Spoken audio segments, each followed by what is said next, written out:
બેન તમારું નામ શું છે?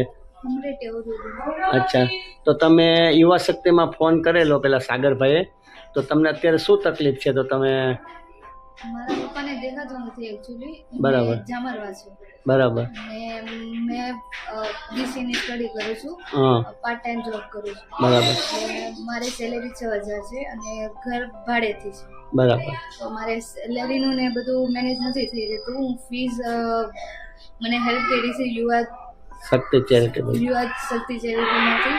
હા. તો મારે ટોટલ આગળ 22000 ફી હતી. બરાબર. 22000 માંથી મેં અડધી ભરી હતી મારેથી થઈ એટલે મને હેલ્પ થઈ હતી.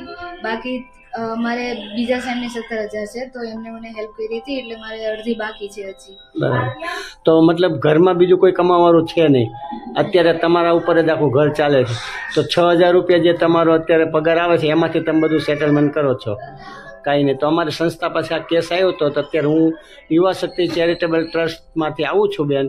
તો આવી રીતના તમારી જેમ જરૂરિયાત બેન હોય, જે વિધવા બેન હોય, સ્કૂલની ફી ના ભરી શકતા હોય, કાં તો કોઈ દવાખાનાનું કામ હોય, એ 3 જગ્યાએ અમે હેલ્પ કરીએ છીએ. તો તમને અમે આ જે અમારી સંસ્થાએ હેલ્પ કરી, તો એમાં તમને કેવું લાગ્યું અને એના વિશે તમે શું કહેવા માગો છો? મારી ફી માટે હેલ્પ થઈ રહી તો મને બહુ ખુશી થાય છે અને થેન્ક યુ યુવા ચેરિટેબલથી. મને ખૂબ સારું લાગ્યું. ઓકે, સારું, ચલો.